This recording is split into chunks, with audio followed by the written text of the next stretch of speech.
አሜን ኢየሱስ ጌታ ነው። አሜን አዋጅ የታወጀ እግዚአብሔርን የሚያመልክ ሰው ክብር ይጨምር። በምድር ሁሉ ላይ ካፒሊቲ ነው ማለት ነው። በምድር ሁሉ ላይ ካፒሊቲ ነው ማለት ነው። ኢየሱስ ጌታ ነው። ያድናል። ሃሌሉያ ኢየሱስ ጌታ ነው።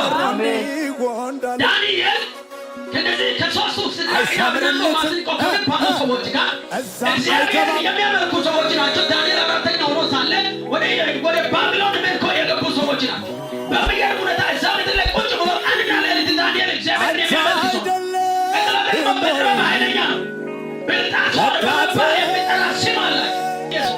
ዳንኤል የተለየ መንፈስ የተለየ ክብር ያለበት ሰው፣ ነገር ግን እግዚአብሔርን በምርኮ ሀገር ቁጭ ብሎ እግዚአብሔርን ያመልክ ተማሪኮ በሄደበት ሀገር ቤተ መቅደስ በሌለበት ሀገር በጣም የሚገርማችሁ ነገር በሳምንት እንደኛ ዘመን በሳምንት 3 ጊዜ 4 ጊዜ ቸርች መጥተህ የምትጸልይበት ቦታ የሌለበት ዘመን ዳንኤል ግን እግዚአብሔርን ያመልካል። ሃሌሉያ አሜን። ኢየሱስ ጌታ ነው። አሜን። የተኛው እግዚአብሔርን የሚያመልክ ሰው ካለ ይሄዳል። አሜን። የተነሳው አዋጅ እሱን አይሰምጠውም። አሜን። የተነሳው ወጀብ እሱን አይሰምጠውም። አሜን። ማጣት ማግኘት እሱን አይገተውም። አሜን። የተኛው ዓለማዊ አዋጅ እሱን አይይዘውም። አሜን። የተኛው ዓለማዊ አዋጅ እሱን አይይዘውም። አሜን።